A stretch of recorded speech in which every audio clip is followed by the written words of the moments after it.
Vamos con el primer punto del orden del día. Sí, presidente. El primer punto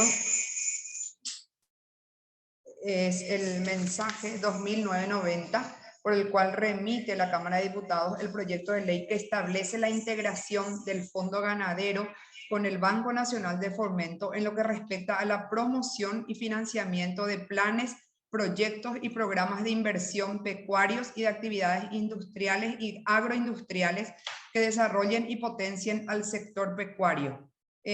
Presidente, este proyecto ya cuenta con dictamen de Hacienda y de Derechos Humanos por la aprobación con modificaciones, y tenemos el texto también sugerido por estas comisiones. Tiene a su cargo el doctor Lucas Barrios, presidente. Doctor Barrios, buen día, adelante. Buen día, presidente, miembros. Si podemos exhibir el cuadro, por favor. Bueno, presidente, el proyecto de ley es un proyecto relativamente corto. Lo que hace es fusionar el Fondo Ganadero, que pasa a formar parte ahora del Banco Nacional de Fomento, a través de, con esta operación, el Fondo Ganadero queda extinto de pleno derecho y todos los funcionarios permanentes contratados del Fondo Ganadero pasan a formar e integrar el Banco Nacional de Fomento. En el artículo segundo, lo que hace este proyecto de ley con media sanción es autorizar la constitución de un fideicomiso de administración y fuente de pago. Se le faculta al Poder Ejecutivo que designe el organismo o la entidad del Estado que va a fungir de fideicomitente en sustitución del extinto Fondo Ganadero, y a partir de ahí este fideicomiso va a tener un plazo de duración de 3 años hasta cumplir todo lo que su función como fideicomitente establece la ley de negocio fiduciario, ¿verdad? A partir de esta situación, el proyecto de ley regula en 4 artículos más que el patrimonio del Fondo Ganadero va a ser transferido al fideicomiso, también que a través del Ministerio de Hacienda se va a establecer los mecanismos presupuestarios y contables que sean necesarios para la transferencia de los recursos del Fondo Ganadero. También que los activos del extinto Fondo Ganadero van a ser transferidos al fideicomiso, así también la cartera de créditos vigente. Así,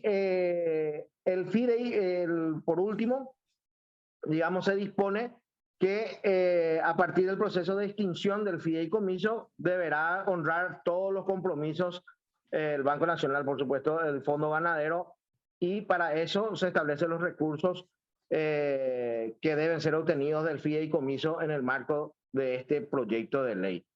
Y así regula que se debe transferir los fondos en el artículo 7º de un préstamo que tiene vigente el Fondo Ganadero, también de financiar los gastos del personal del extinto Fondo Ganadero y cancelar todos los demás compromisos financieros que haya tenido el extinto Fondo Ganadero.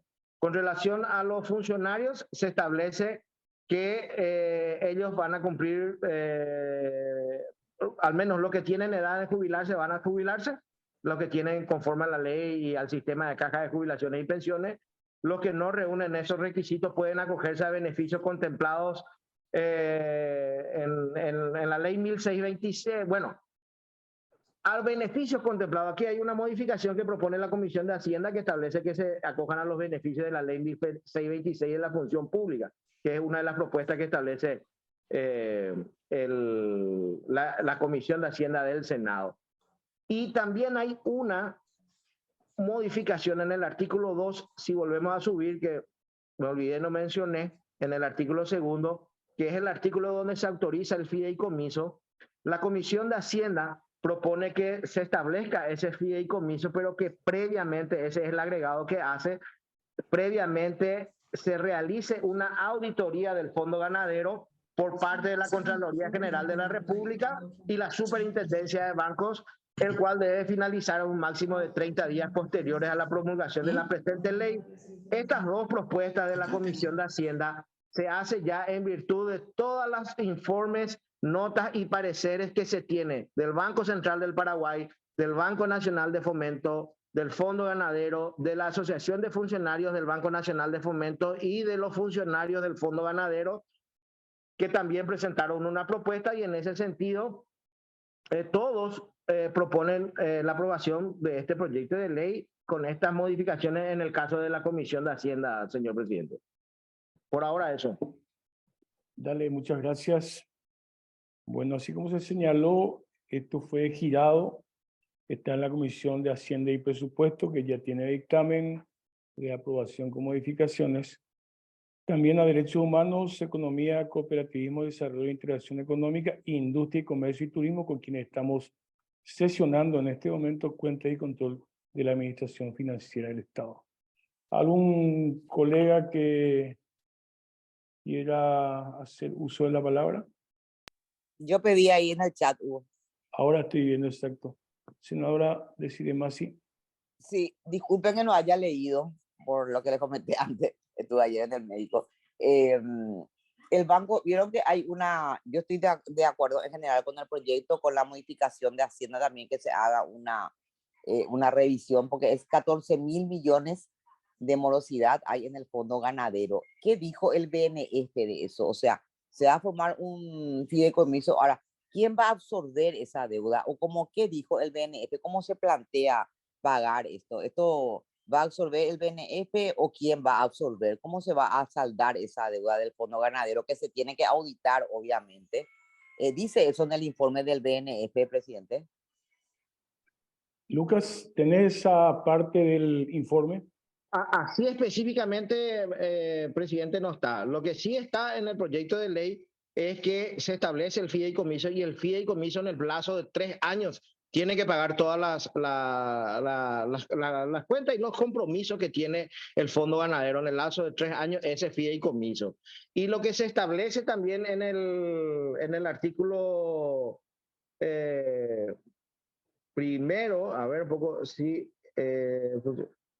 No, es que establecer que en el presupuesto se tiene que prever todas estas cuestiones también para el organismo a quien se va a dar. Es decir, se va a pasar al BNF. El BNF en el artículo segundo se autoriza al BNF para que se cree el fideicomiso y también en el artículo segundo se le faculta al Poder Ejecutivo para que designe el organismo o entidad del Estado quien va a fungir de fideicomitente. Y a partir de ahí, el fideicomitente en el artículo tercero tiene, en el artículo segundo y tercero tiene esa facultad de que en 3 años tiene que honrar todos los compromisos del Fondo Ganadero.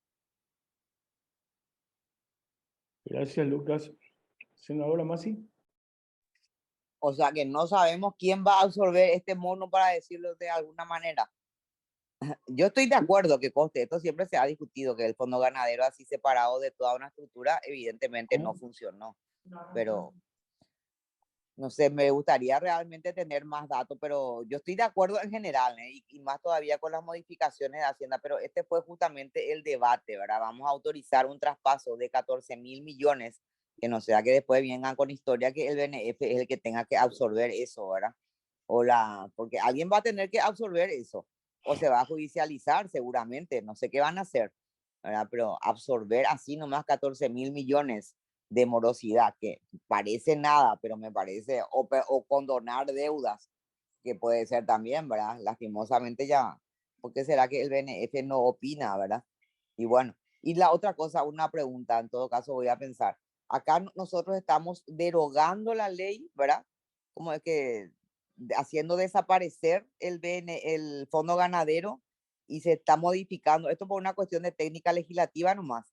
Se pone ahí claramente, porque no pude ver el cuadro, se extingue, vamos a decir, el fondo ganadero y se modifica la carta orgánica del BNF, o estamos así nomás, porque a mí me preocupa mucho esta técnica legislativa de repente crear instituciones y olvidarnos que hay otras que tienen carta orgánica. Estamos haciendo la modificación del BNF. En todo caso, después, esta ya es una cuestión más de técnica. Ahí veo que Estefan, que solamente nos puede explicar mejor después nomás, presidente. Primero, en todo caso, prefiero escucharlo a Estefan y después si me va con esta duda de técnica legislativa más. Gracias. Gracias a ustedes. De hecho, si estamos trabajando sobre la extinción del fondo ganadero, en mi interpretación estamos derogando la ley, pero vamos a precisar eso, senadora. Senadora Estefan Rasmussen.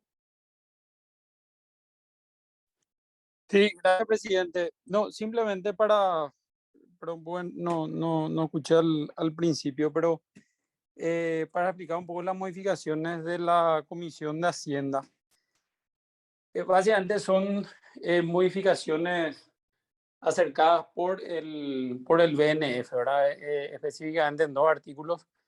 Uno que habla de que tiene que haber una auditoría previa al traspaso, expresamente, ¿verdad? Porque en la sanción que viene de diputados no especifica eso, ¿verdad? Y lo segundo, que hay por decirlo mínimo, una mala redacción en cuanto a la jubilación en uno de los artículos, creo que era el octavo por ahí, porque decía básicamente que los contratados también se pueden acoger a la jubilación de la caja de jubilaciones, creo que era bancaria, o de la función pública, una de las dos, pero realmente los contratados no aportan obviamente a la caja, ¿verdad?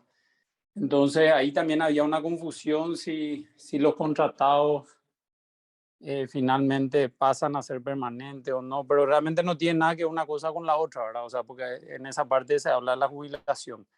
Entonces esas dos modificaciones se aprobaron en el dictamen de la Comisión de Hacienda a pedido del BNF. Y también decir, bueno, a mí me tocó estar en varias reuniones con ambas instituciones. Este es un proyecto que se viene hablando hace ya un tiempo.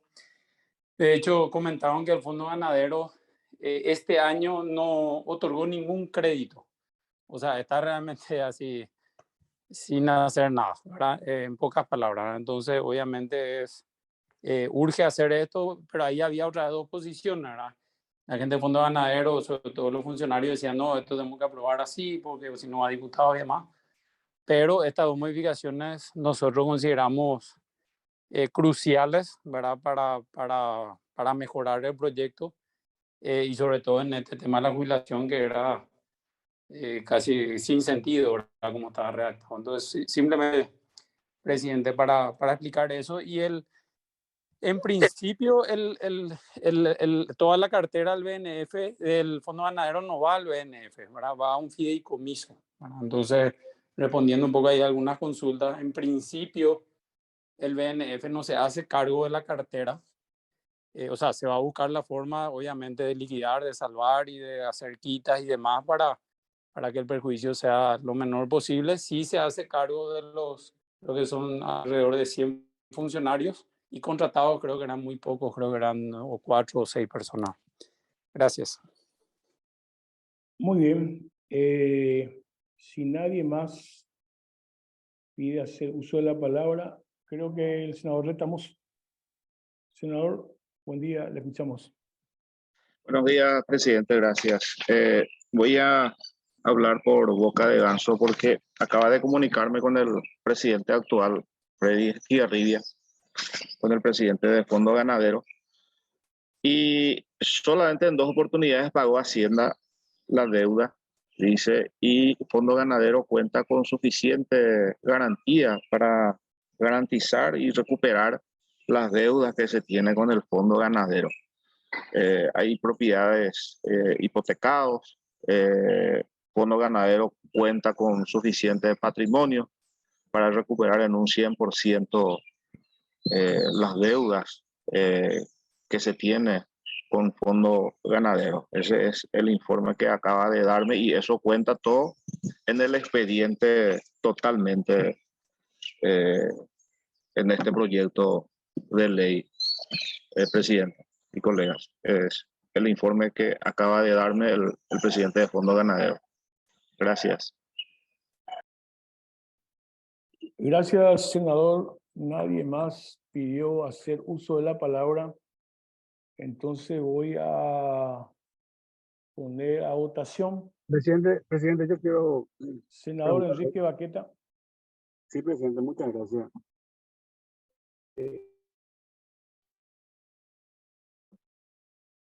una auditoría. Ese tema de pagar también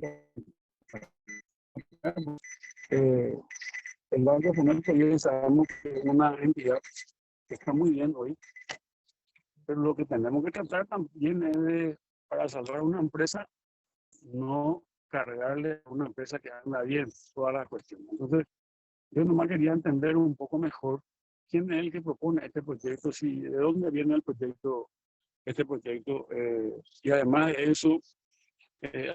eso, tendríamos que determinar bien quién va a ser el que va a cargar con toda esta cuenta, ¿verdad? Porque realmente es grande, dicen, el pasivo. Por eso es importante hacer la auditoría.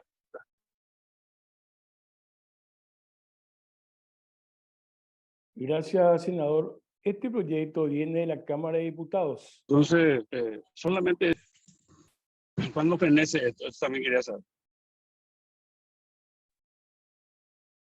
Senador, fenece, tiene vencimiento, mejor dicho, el 2 de marzo, en primer lugar.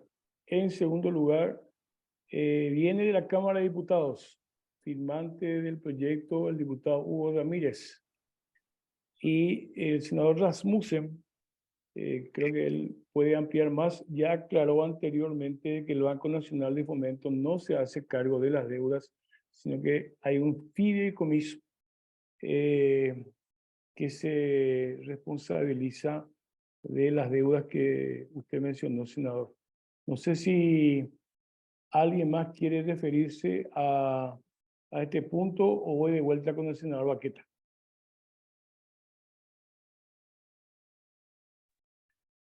Senador Kemper.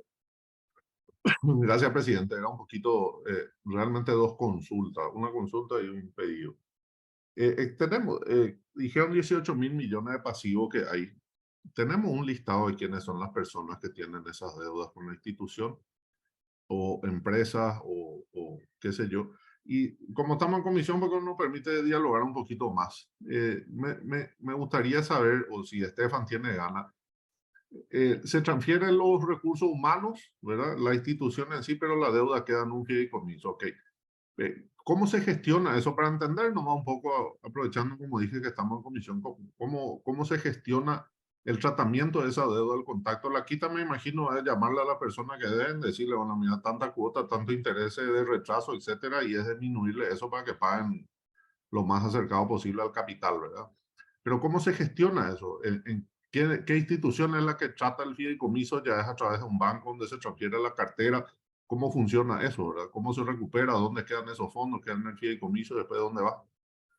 Si es que tiene ganas, Estefan, no sé si está todavía, para entender un poco más nomás eso, ¿verdad? Y en el sentido también de lo que decía un poquito Enrique, ¿verdad? Entender un poco más nomás el proceso en sí. La idea se entiende claramente, pero los detalles nada más. Eso es todo, presidente. Gracias. Muy bien, muy bien. Senador Rasmussen. Sí, presidente, cómo no. Bueno, a mí lo que me tocó conversar con las instituciones, respondiendo a una de las consultas, primero que este es un tema que viene de larga data, porque el Fondo Ganadero, bueno, en pocas palabras, se fondeó en dólares y prestó en guaraníes, ¿verdad? Entonces ahí tuvo un descalce importante y básicamente ya no pudo pagar su deuda de fondeo, ¿verdad? Préstamos que hizo en dólares y demás, para fondearse, para prestar nuevamente por prestó en guaraní, obviamente la tasa, el tipo de cambio, y así es que se fundió. Vamos directo al punto, ¿verdad? Entonces, lo que decía que esto viene de larga data, la discusión que se hace con el Fondo Ganadero. Entonces se conversó, esto ya viene hace varios años, ¿verdad? Entonces se conversó y se dijo, bueno, para no dejarle, digamos, a toda la gente sin trabajo y cerrar el fondo y demás, busquemos la forma de que esa gente, hay gente obviamente muy capaz, muy capacitada, para que puede seguir prestando servicios de calidad en otra institución. Entonces se dijo, bueno, que le absorba el BNF al Fondo Ganadero, pero la cartera vaya a un fideicomiso. El fideicomiso es una persona, digamos, jurídica independiente de administración de la cartera, que eventualmente si al liquidar todo y prestar y demás hay algo de pérdida, seguramente el BNF se hará cargo, ¿verdad? Pero la lógica es que el BNF también se vea beneficiado, entre comillas, con esto, sobre todo con el personal, ¿verdad? El personal, decía yo, son alrededor de 100 funcionarios públicos permanentes, ¿verdad? Nombrados, que van al BNF. Y bueno, básicamente se trata de eso, ¿verdad? Pero es iniciativa de diputados, pero es una conversación dentro del Ejecutivo, no solamente este Ejecutivo, sino el Ejecutivo anterior ya, hace mucho tiempo, para buscar una salida a esta problemática. Eso es lo que puedo aportar de mi parte, presidente. Gracias. Gracias a usted, senador. Bueno, ¿alguien más? ¿Alguien más quiere hacer uso de la palabra? No voy a poner consideración. Senador Baqueta, ¿usted tiene alguna consideración más? La verdad, presidente, que estoy lleno de dudas. ¿Qué quiere que le diga? O sea, cuando no manejo una situación como me gustaría realmente, con una decisión a lo mejor podemos hacer algo bueno o hacer algo malo, ¿verdad? Entonces, le dejo a los que saben realmente y a los que entienden realmente, y voy a confiar en lo que me digan, ¿verdad? Porque me parece un poco una operación peligrosa, más todavía cuando podemos traer un pasivo que no conocemos y no sabemos quién va a pagar el pasivo, no sabemos cuáles son las garantías. Yo ya vi muchos procesos en el 95, 96, con la caída de los bancos, la cantidad de hipotecas que parecían que eran hipotecas, no eran. O sea, todas esas cosas tenemos que analizar a profundidad para poder, lógicamente, tomar una decisión como esta, ¿verdad? O sea, no es fácil tomar una decisión como esta cuando uno no tiene un conocimiento muy, más todavía que no viene del Ejecutivo esta propuesta. Es una cuestión legislativa. Informe del Banco Central, informe de los bancos, todo ese tipo de cosas sería interesante conocer. Pero bueno, me callo ya, presidente, porque no, dejo a lo que sabe. Muy bien, si no hay una propuesta... Permiso, presidente. Sí, adelante, senador Retamoso. Sí, la verdad, la opinión del senador Baqueta muy razonable y tenemos tiempo hasta el 2 de marzo. Sería en la primera sesión iniciaríamos con este tema, ¿verdad? Y tenemos enero, febrero. No se puede solicitar una auditoría que se puede terminar seguramente en 30 días y tener el informe oficial para que podamos tomar una decisión, presidente y colegas. Eso mociono concretamente, presidente. Gracias, senador. De todas maneras, hay una moción. Tengo entendido que el senador Baqueta entonces podría también hacerse cargo de esa moción en la Comisión de Legislación, ¿verdad? ¿Está a consideración esa moción? Admite un pequeño debate y después, en todo caso, poner a consideración. Senador Baqueta. Moción Retamoso es llegar hasta 2 horas Retamoso. Eso entendí. Sí, yo estoy de acuerdo. Si se puede, para mí sería lo ideal, presidente, para poder masticar bien este tema, hacer un asesorar. A lo mejor sería bueno también para el presidente del Fondo Ganadero para que puedan trabajar tranquilamente en todo lo que hace estado de deuda, activo, todas las cuestiones y quién va a pagar esto, ¿verdad? O sea, quién va a absorber eso, que es lo más importante para mí.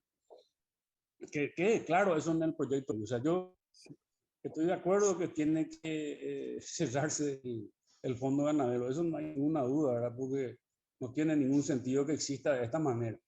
Ahora bien, veamos bien cuando le vamos a ordenar su absorción por otra institución, de no cargarle con un mono a otra institución que anda bien. Eso nomás es el tema. Entonces, que aprovechen, que se hagan todos los deberes y que todos los organismos importantes de conocimiento den su parecer a este tema, que no sea una cuestión legislativa nomás, que no sea una responsabilidad nuestra nomás.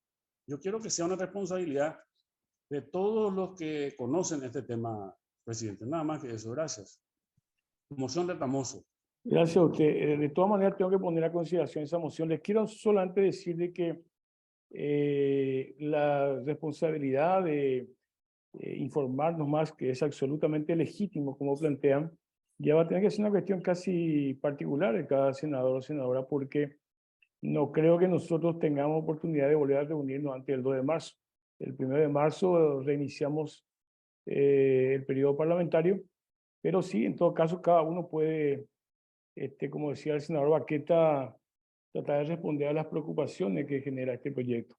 Pero pongo a consideración entonces la postergación de este proyecto de ley que viene de la Cámara de Diputados. Votar quienes están de acuerdo entonces con este proyecto. Permiso, presidente, antes de la votación, si me permite. Sí, adelante. Sí, lo que propuse fue mandar a hacer una auditoría, no sé nomás quién se puede encargar de esa auditoría y tener un informe, y el 2 de marzo seguramente ya teniendo el resultado de esa auditoría en la primera sesión del 2 de marzo, el Pleno se convierte en comisión para tomar una decisión teniendo ya un informe oficial de la auditoría que se haga. Nada más, presidente. Sí, me permiten una opinión. El Senado no tiene la atribución para hacer una auditoría. Pero en todo caso, senador Kemper. Gracias, presidente. Para pensar juntos en la propuesta del senador Ramón, la Contraloría General de la República, si nosotros o cualquier senador le solicita a través de una nota al Contralor General de la República información específica o una auditoría sobre una institución del Estado, entiendo, y espero no estar equivocado, ellos van a obrar en consecuencia. Entonces yo no tengo particularmente, o si lo hace usted, presidente, lo hago yo, con el mayor gusto le voy a enviar una nota al Contralor solicitando los datos, le vamos a contactar después al senador Baqueta, al senador Tamoso, cuáles son las informaciones específicas que quieren saber. Yo le mando una nota al Contralor sin problema y le llamo a decir que necesitamos esa información. Van a tener tiempo suficiente para poder tener todo listo para cuando digamos, no creo que tarde más de un mes y medio y probablemente ya tengan cierta información al respecto, ¿verdad? Eso sí se puede hacer, ¿verdad? Hasta donde por lo menos yo tengo entendido, cualquier legislador puede solicitar a la Contraloría información sobre una institución del Estado a través de una nota y ellos de alguna manera tienen el compromiso de responder. O sea, él pide esa información, yo sin problema puedo gestionar eso, presidente, si les parece. Asimismo, yo les propongo incluso que las comisiones, los presidentes de las comisiones de legislación y de industria, enviemos una solicitud, una nota a la Contraloría para el procedimiento que en este caso corresponde, como dice el senador Kemper, ¿verdad? Porque es la única institución que puede dar una respuesta sobre ese tema. Pero para ordenar un poco el tema, yo les pediría primero entonces, vamos a hacer dos votaciones. Primero, expedirnos sobre la postergación y después podemos entonces tomar la decisión de la nota, como decía el senador Kemper, a la Contraloría. Entonces, quienes están de acuerdo por la postergación, por favor, votar. Suficiente mayoría, muchas gracias. Y ahora, para que las comisiones de legislación y de industria remitamos una nota a la Contraloría en el sentido de lo que señalaba el senador Retamoso, para tener un informe sobre una auditoría, en este caso al Fondo Ganadero. Quienes están de acuerdo también, por favor, votar, colegas. Mayoría, muchas gracias. Queda postergado entonces este primer punto que tiene vencimiento el 2 de marzo del próximo año. Siguiente punto. Presidente, ¿se puede remitir también esa nota al BCP? Pues yo creo que ellos también pueden hacer, o sea, la Contraloría puede hacer, pero también el BCP tiene, o la Superintendencia tiene que hacer, no sé si Estefan sabe, mejor, o sea, una de las dos entidades, porque una cosa es una auditoría para saber la deuda, si no sé qué, si otorgaron o no créditos, no teniendo, pero yo creo que esta cuestión de bienes, la parte patrimonial, etcétera, etcétera, creo que la Superintendencia o el Banco Central, si se puede consultar técnicamente a quién más, además de la Contraloría, por favor. Gracias. Muy bien, vamos a, sí, que podemos incorporar al Banco Central del Paraguay con mucho gusto. Entonces, incorporamos ya al Banco Central del Paraguay también en la misma resolución. Bueno, presidente. Sí, adelante, Presidente, señor Baqueta. Señor Baqueta. Sería bueno que, como dijo la senadora de CIDE, puede ser Banco Central y Superintendencia de Bancos también, ¿verdad? Para que vean un poco todo eso, porque son dos instituciones totalmente diferentes, ¿verdad? O sea, técnicamente creo. Entonces, para que ellos se encarguen, ambas instituciones, el Banco Central con la Superintendencia, de poder tomar la rienda también de todo esto, va a ser una absorción por parte de otro. Nada más que eso, nomás, presidente. Muy bien. No hay oposición, así es que también vamos a remitir los pedidos de informe a las instituciones mencionadas. Bueno, pasamos al siguiente punto. Seguimos en sesión conjunta con Legislación y la Comisión de Industria. Siguiente punto. Sí, presidente. El siguiente punto es el mensaje 3106 de la Cámara de Diputados, por el cual devuelve con modificaciones el proyecto de ley que establece medidas de normalización y transparencia sobre la estructura de costos del gasoil tipo 3 y fija precios mínimos y máximos para su comercialización. Este proyecto ya fue tratado ayer en Comisión de Hacienda, que recomienda la ratificación en el texto Senado. Presidente, este proyecto tiene a su cargo el doctor Juan Carlos González, pero también está conectado el senador Rasmussen. No sé si querría el senador ya hacer referencia al proyecto que ayer explicó él muy bien en la Comisión de Hacienda. Vamos a escucharle al doctor González y entonces en base a eso sería importante, por supuesto, escuchar la opinión del senador Rasmussen. Doctor González. Gracias, presidente. Buenos días a todos. Este proyecto que establece medidas de transparencia y publicidad sobre la estructura de costos y precios de facturación de combustibles fue devuelto con modificaciones por la Cámara de Diputados. El proyecto original tiene por objeto establecer medidas de transparencia y publicidad sobre la estructura de costos y los precios de facturación de combustibles en el territorio paraguayo. El proyecto, con modificaciones de la Cámara de Diputados, de alguna u otra manera, para la redundancia, cambia el mismo ya desde la cápite. Pues refiere que establece medidas de normalización y transparencia sobre la estructura de costos del gasoil tipo 3 y fija precios mínimos y máximos para su comercialización. Amplía su objeto, el cual señala que busca establecer medidas de normalización o conceptos y transparencia sobre la estructura de costos del gasoil tipo 3. Sobre la base de ello también fijar los precios mínimos y máximos de este producto para evitar el alza o baja artificiales de precios que traen la libre concurrencia, buscando precautelar los derechos de los consumidores. Asimismo, amplía el artículo referente a definiciones o conceptualizaciones sobre distintas figuras que guardan relación con los efectos del proyecto original, incorporando fórmulas y protocolos utilizados para establecer cotizaciones en base o cotización de costos internacionales referentes al transporte y otros ítems, tornando la ley un poco, tornándola más reglamentarista. O sea, el proyecto de modificación es mucho más reglamentarista que el proyecto original. Con relación al artículo que refiere sobre cálculo de costos total y precios de facturación, el proyecto original establece que la autoridad de aplicación y control determinará la composición y publicará la estructura de costo y el precio de facturación para cada tipo de combustible comercializado.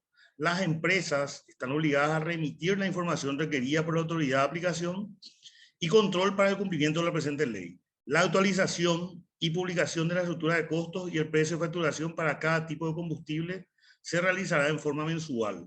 Con relación al proyecto de modificación, el título del artículo 3º es también modificado.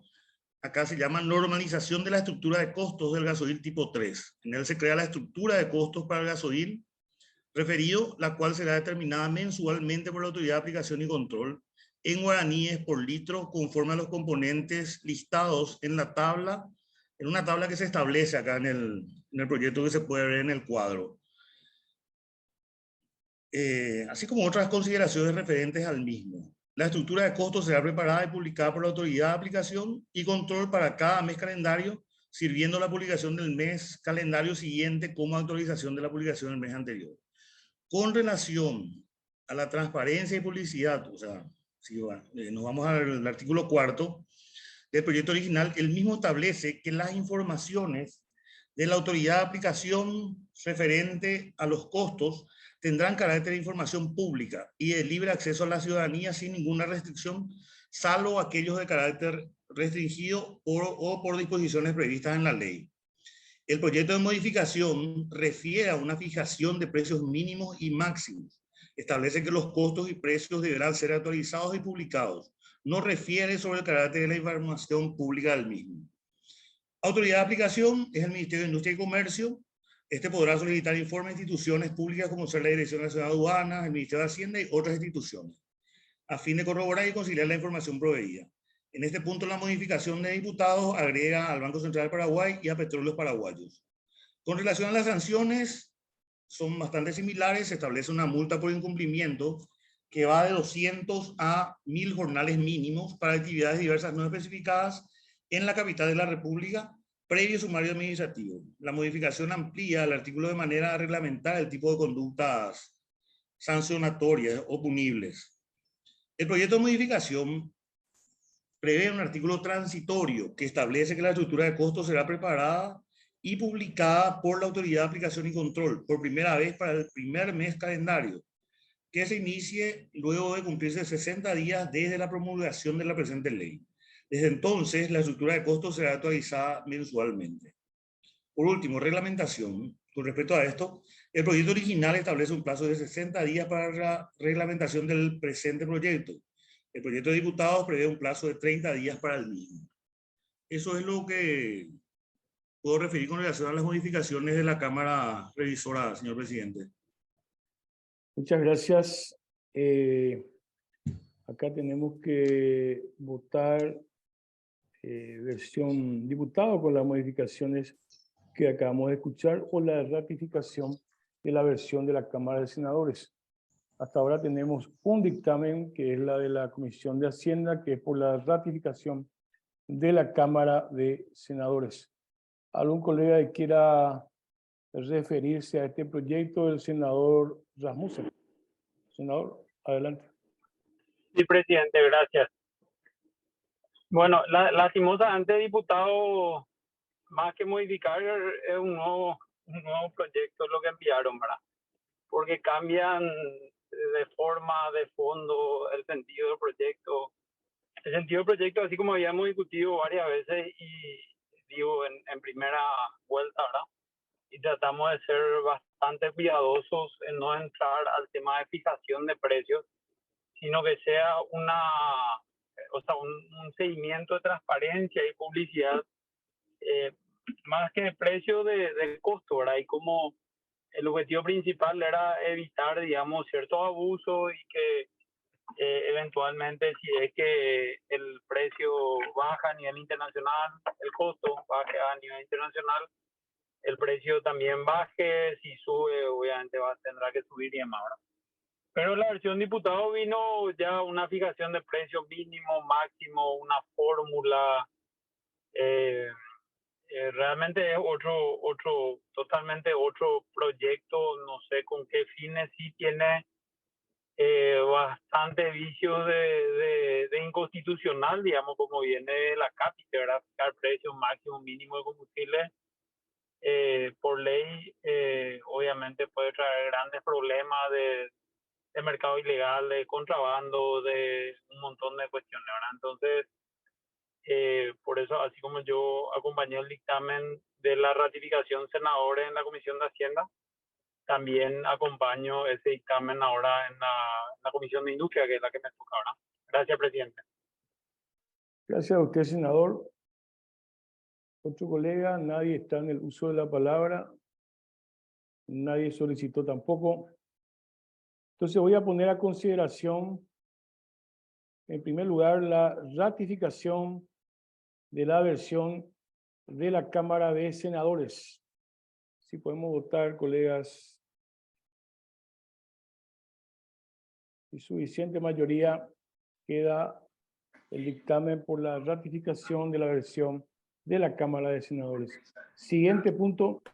Pueden consignar también mi voto, presidente. Si es que no estoy a favor, entonces hay avisos para decirle a Patricia, por ¿Cómo favor. no? Su voto está consignado, entonces consignamos su voto, senador. Siguiente punto. Sí, presidente. El siguiente punto es el proyecto de ley que reduce la tarifa de la ANDE proporcionalmente al costo de la energía eléctrica, promueve el incentivo al consumo en horarios de poco consumo y establece el canje de energía por empleo, presentado por el senador Enrique Salín Busarquis. Cuenta con dictamen ya de las demás comisiones, la Comisión de Hacienda en el sentido de la aprobación y del rechazo, y la Comisión de Energía, aprobación con modificaciones, y la Comisión de Entes Binacionales por el rechazo. Presidente, tiene a su cargo el doctor Jorge Coronel. Doctor Coronel, le escuchamos. Sí, buen día, gracias señor presidente, buen día a todos los presentes. Efectivamente, este proyecto pretende la reducción de la tarifa de la ANDE proporcionalmente al costo de energía eléctrica y promueve el incentivo al consumo en horario pico o de bajo consumo y establece el canje de energía por empleo. Consta de 7 artículos, 5 sustanciales, 2 de forma. El objeto central es reducir la tarifa de la energía de manera directa y proporcionalmente al costo de generación, transmisión, distribución, gastos administrativos y cancelación de la deuda Itaipú. Prevé la reducción de las tarifas al costo de generación, transmisión, distribución, gastos administrativos y cancelación de la deuda Itaipú. Prevé un incentivo de energía más barata en horarios pico. Para dicho motivo, la ANDE deberá establecer un mecanismo de incentivo a las empresas e industrias en diferentes ámbitos y rubros para que esto consuma mayor cantidad de energía en dichos horarios. Establece también un incentivo de canje de energía por empleo y en tal sentido prevé de que las industrias asentadas en el país tendrán derecho a realizar un canje de energía por empleo y la ANDE estaría obligada a proveerle bajo un régimen especial dicho canje directo de energía por empleo, pudiendo adquirir energía más barata directamente proporcional a la cantidad de empleo que genere su actividad empresarial o industrial.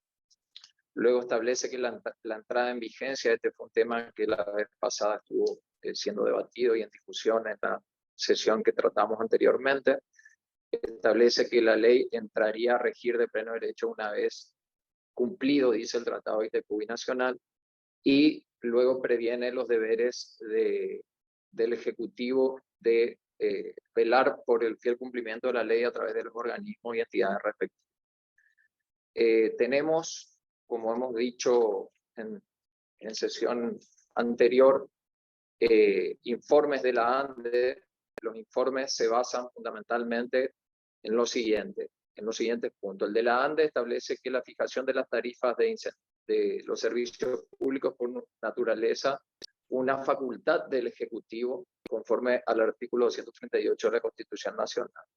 Establece que en caso de referirse a incentivos, a canje de empleo u otros mecanismos conforme a lo establecido en la ley, también se deberá adoptar mecanismos de compensación a la ANDE en atención a que esto afectaría el costo y lógicamente ese costo está compuesto por otros componentes que necesariamente deben ser atendidos.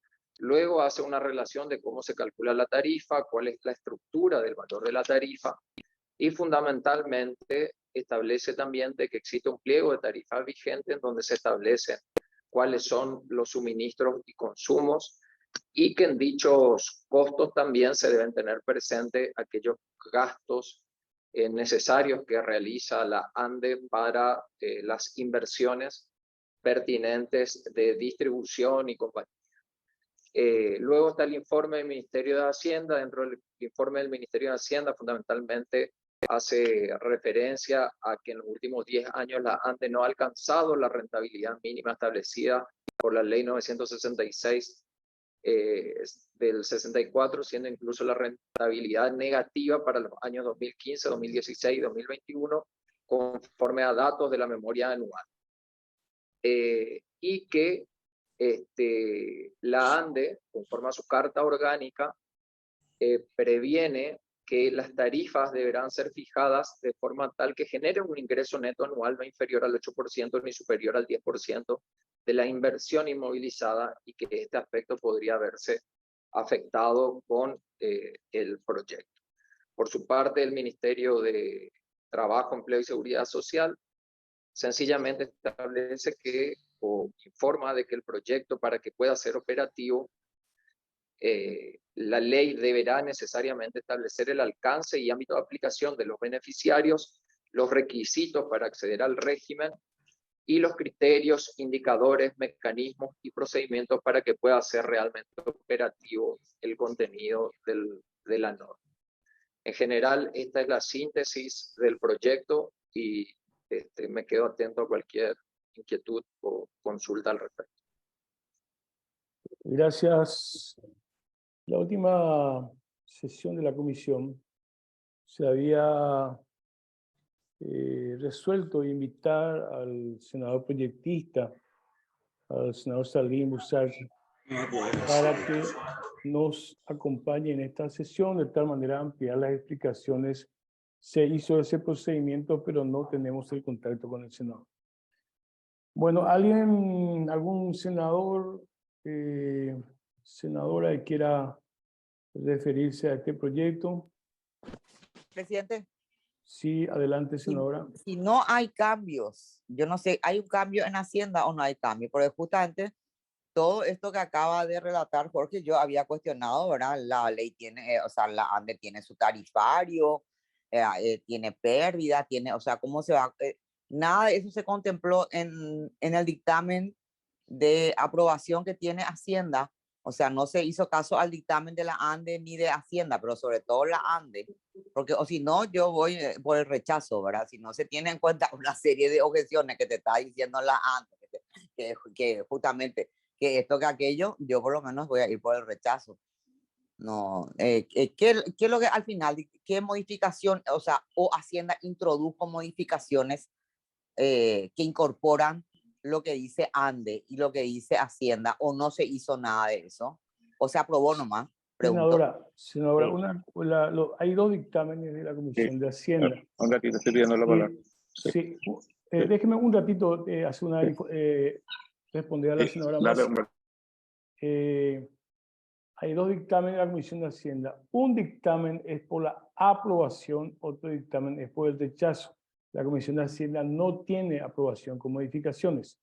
Entonces, la aprobación creo que significa de que están de acuerdo con tal cual está el proyecto.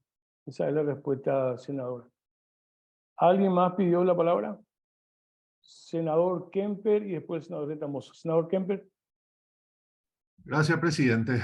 Bueno, como somos Cámara de Origen, podríamos conversar un poco con el colega. A mí la idea de incentivo de generación de puestos de trabajo me es súper atractiva en toda la imaginación de cualquier legislador que pueda proponer, ¿verdad?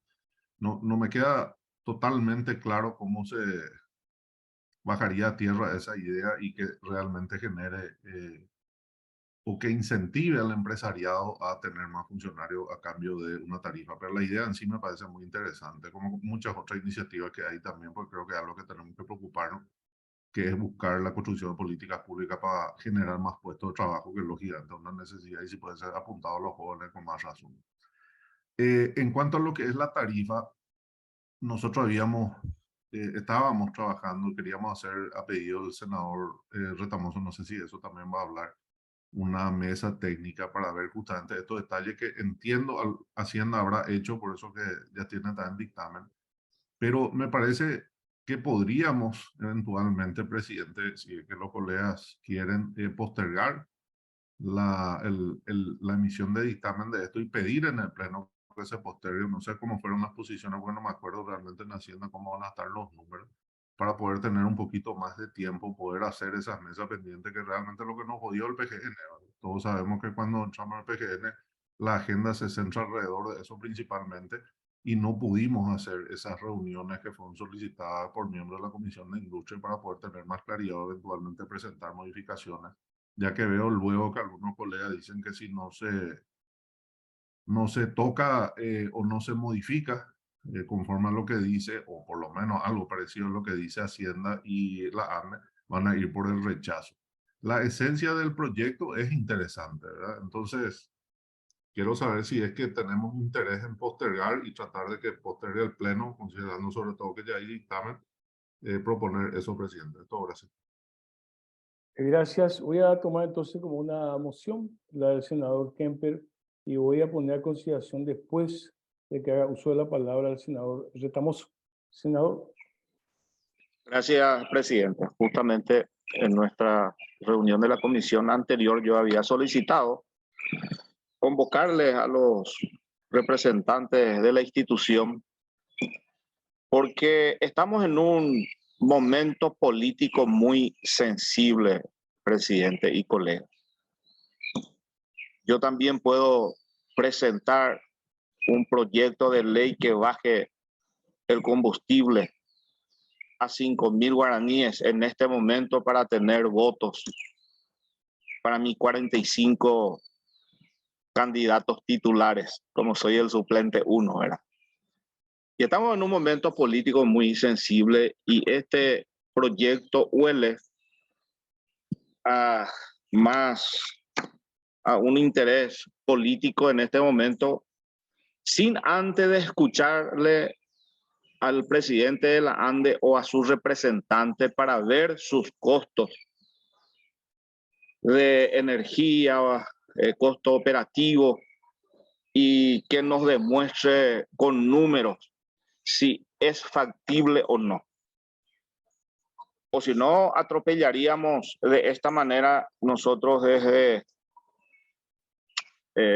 la Cámara de Senadores, cualquier institución, y para tener la bandera en la mano, nosotros controlar los precios desde el Senado, en este caso, ¿verdad? O de diputados, los diputados. Entonces, por eso yo había solicitado convocarle al presidente que envíe su representante para ver los números, cómo está. Si goza de suficiente superávit, no hay problema, vamos a acompañar. Pero la ANDE necesita una inversión millonaria. Ahora no sabemos en este verano cómo va a combatir, si tiene presupuesto o no. Todo eso tenemos que ver para ver si es factible tocar la tarifa o no, presidente y colegas. Entonces a mí acompaño la propuesta de nuestro presidente de la comisión, el senador Patrick, de postergar y tener primero el informe de la ANDE para ver si es factible o no este proyecto. Gracias, presidente. Gracias a usted, senador.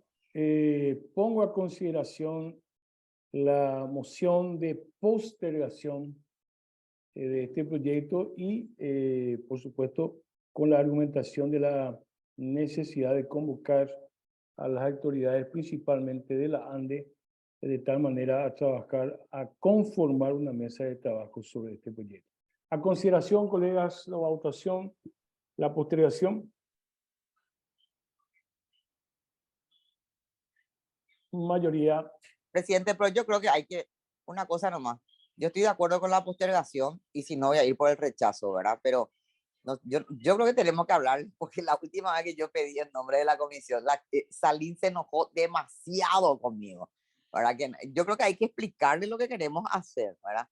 De verdad, a mí me preocupa mucho sobre todo lo que dice la ANDE y pensé que Hacienda, como ahí hay gente que entiende, está Estefan, está Kencho, no sé qué habrán firmado ellos, ¿verdad? Bueno, Estefan obviamente por el rechazo por lo que puso en el chat, ¿verdad?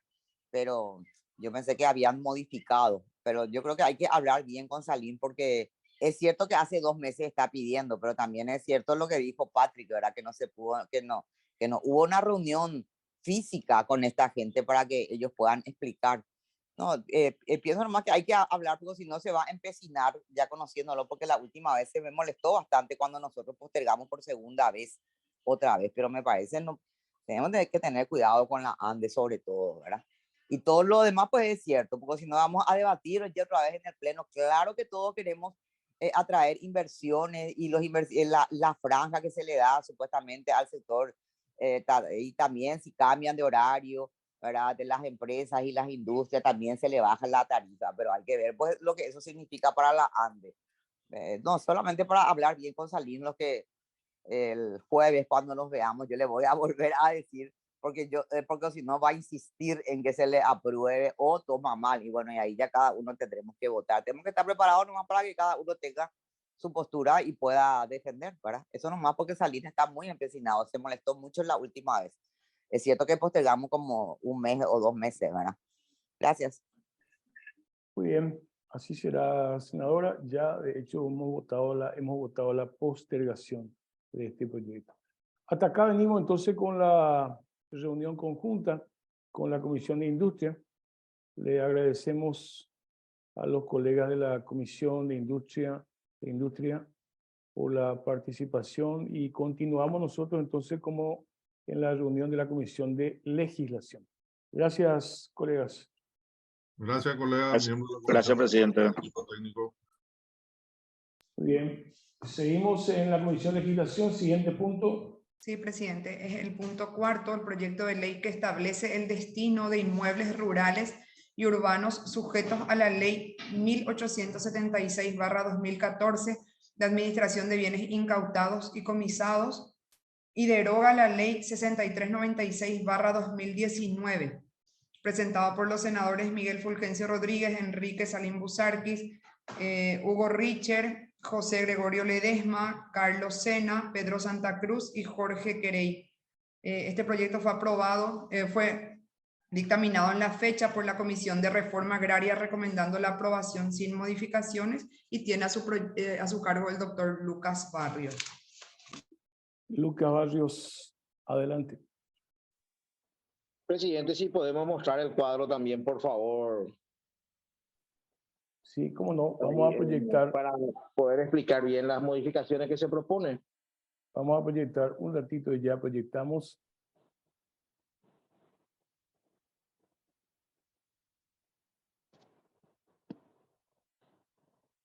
Bueno, como se nota ahí en el texto, el artículo primero de esta ley tiene un propósito concreto, ¿verdad? Que los bienes inmuebles rurales, urbanos, que tiene por fin la reforma agraria y la reivindicación de tierras ancestrales, pasen a, y que son incautados por la Cenavico, estos inmuebles que tienen estos fines constitucionales pasen a, en el caso de los fondos pertenecientes a la reforma agraria, pasen al INDER, y en el caso de inmuebles que son destinados para como tierras ancestrales, pasen al INDI. Entonces, eso concretamente es lo que toda la exposición de motivos de los proyectistas es lo que, obviamente, una exposición de motivos mucho más profunda en el sentido de decir todo el problema que ya conocemos de lo que es la reivindicación de tierras ancestrales de los indígenas y también de la reforma de los bienes de reforma agraria. Entonces, en ese sentido, lo que hace luego el artículo segundo de este proyecto de ley es modificar el artículo 46 de la actual ley de administración de bienes incautados y comisados, agregando dentro del artículo 46 un inciso, creo que está mal ahí la letra del inciso A, un párrafo, creo que eso es una cuestión de técnica, hay que ver si párrafo inciso A dice ahí, pero creo que tiene que ser un último párrafo que dice lo siguiente. Un ratito, porque no podemos, si podemos dejar la pantalla para hacer un seguimiento, porque entonces nos confunde bastante. Sí, adelante. Sí, que dice lo siguiente, y este es el agregado, o sea, en cierto modo el agregado es que el comiso de fondos rurales se destinará al Instituto Nacional de Desarrollo Rural y de la Tierra, al INDER, para la reforma agraria. Y si la tierra en cuestión es parte del territorio ancestral de una comunidad indígena o de reivindicación pendiente, se destinará al INDI. Eso concretamente es lo que propone el proyecto de ley, senador, un proyecto que tiene una fundamentación de fondo conforme a la exposición de motivos de una lucha antigua y conforme también amparado a la Constitución Nacional, que propone que los bienes incautados de Senavico tengan este destino cuando se traten de esos específicos inmuebles. De momento eso, presidente. Muy bien, muchas gracias. Colega, esta consideración, esta modificación de este proyecto. Presidente, Sí, adelante, senador. ¿cómo se determina el comiso de un inmueble rural, por ejemplo?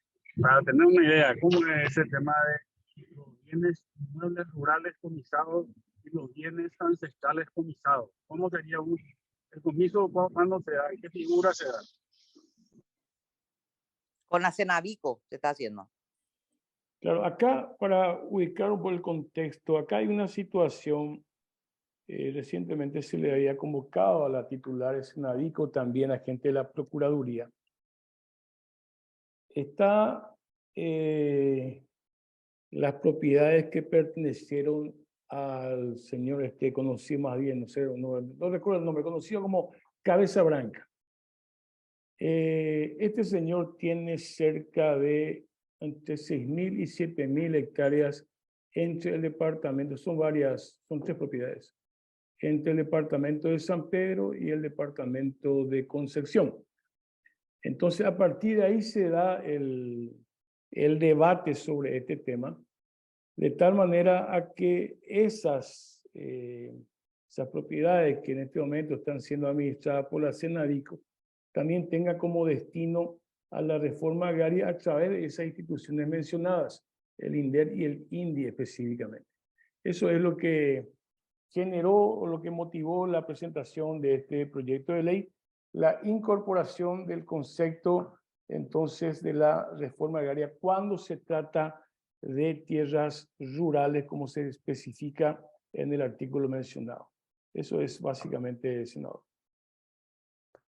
Presidente, yo lo que creo nomás es que vamos a generar una confusión, porque tendríamos que centralizar todo en una institución, que sea el INDER, pero ¿para qué generar una situación con el INDI si la infraestructura para justamente todo lo que hace a la reforma? O sea, lo que podríamos hacer es que los bienes comisados que tengan relación con los indígenas, se beneficien los indígenas de alguna manera, después de llevar adelante el proceso de la reforma agraria. Era una propuesta nomás, o sea, para no tener dos instituciones que generan dos problemas diferentes. Eso nomás lo que yo veo. Correcto, senador. Si no hay nadie, sí podemos aprobar incluso con modificaciones. Y también si hay alguien que se opone, poner a consideración ese proyecto, ¿verdad? Si hay alguien más que quiera hacer uso de la palabra, senadora Massi y después la senadora Arrua. Senadora Massi. A mí lo que me preocupa, presidente, es esto, ¿verdad? A ver, un poco, gran parte, después le puedo pasar el informe que nosotros, que está muy completo, de todo lo que tiene Senavico, vamos a decir, bajo su administración en este momento, los montos estimados, ya sea en terrenos, vamos a decir, ¿verdad? En automóviles, en lo que sea, en cuentas corrientes, etcétera. Ahora, si nosotros vamos a destinar, porque gran parte de esto, por ejemplo, las estancias, hablemos de las estancias de los narcos para poner un ejemplo, o de lavadores de dinero, o de gente vinculada al crimen organizado, ¿verdad? ¿Qué pasa si, porque acá habla de que todos esos terrenos serán destinados al INDER o al INDI, de acuerdo a si es una tierra ancestral, bueno, al INDI. Pero entonces ahí, ¿cómo se va a financiar el resto de los programas? Y que conste que yo creo que están siendo ineficientes, porque al final, también tenemos el listado y donde se le asigna a cualquiera, les cuento, ¿verdad? No sé, tal camión, tal vehículo, por ejemplo, tiene la gobernación de tal parte, cualquier cosa, cuando en la realidad también estipulado los fondos y ustedes saben que fue motivo de pelea, ¿verdad? Una parte es para adicciones, que se necesita muchísimo tener centros de adicciones, otra parte no sé qué, salud mental, una parte está bien estipulado ahí, estaba el cuadro recién, ¿verdad? Entonces, pero sí, eso sí, vamos a suponer la estancia de Messer, por dar, no sé cuánto debe costar, $50 millones. Cuánto, o sea, gran parte de los fondos de Cenavico, ahora que por fin están terminando algunos procesos de toda esta cuestión de bienes, todo se va a destinar, por ejemplo, o sea, toda esa estancia, porque hay muchísimos, y muchísimos que se quedaron parados. Ayer recién empezó, creo, o terminó el tema Messer. Pero entonces yo no sé si uno puede poner un porcentaje, por ejemplo, porque si no se va a desfinanciar el resto de Cenavico, ¿verdad? Que está para programas de salud mental, de esto, creo que también una parte para la Senat. Esa parte a mí no me queda claro. El 100% de los fondos de los terrenos rurales, y la mayor parte son rurales.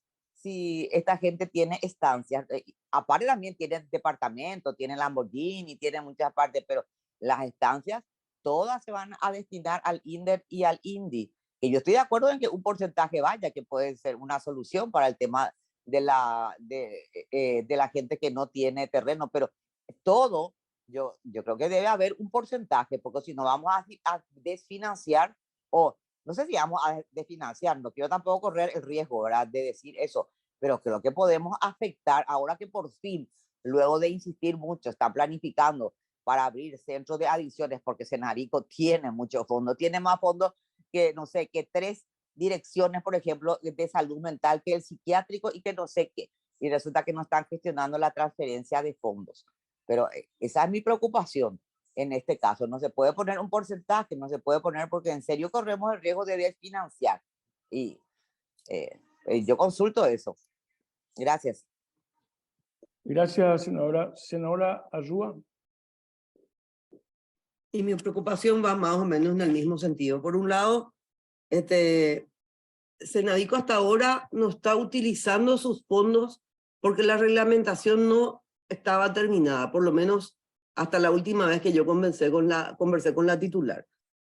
Entonces, si ni siquiera Cenavico está disponiendo de sus fondos, si ni siquiera se está pudiendo hacer nada de lo que ya está establecido por ley que debería estar fondeándose con ese dinero, ¿cómo hacemos esto? Y por otro lado, ¿cómo se determina cuáles son las tierras ancestrales? ¿Y cómo se determina el tema de cuáles son las tierras destinadas a la reforma rural y cuál se usa para eso y cuál se sacaría para poder fondear las otras cosas que esta ley establece que tiene que hacerse? Entonces, a mí me genera mucha duda. Yo no entiendo muy bien, ahora estoy leyendo la fundamentación, pero tampoco aclara muy bien. Es más bien o sea, habla más bien de la fundamentación filosófica de por qué hacerse, pero el tema está en cómo se hace técnicamente y cómo se determina eso. Entonces yo preferiría postergar, presidente. Es iniciativa parlamentaria del Senado.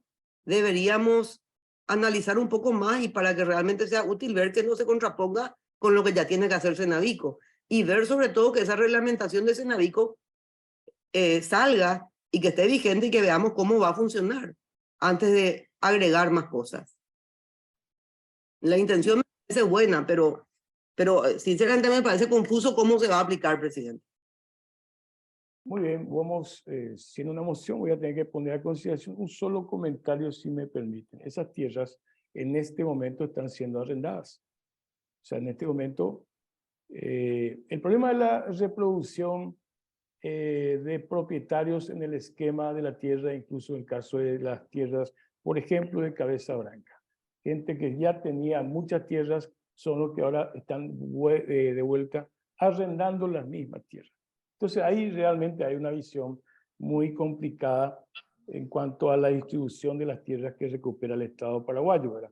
Pero hay una moción de la senadora Arrua de postergación y pongo eso a consideración, colegas.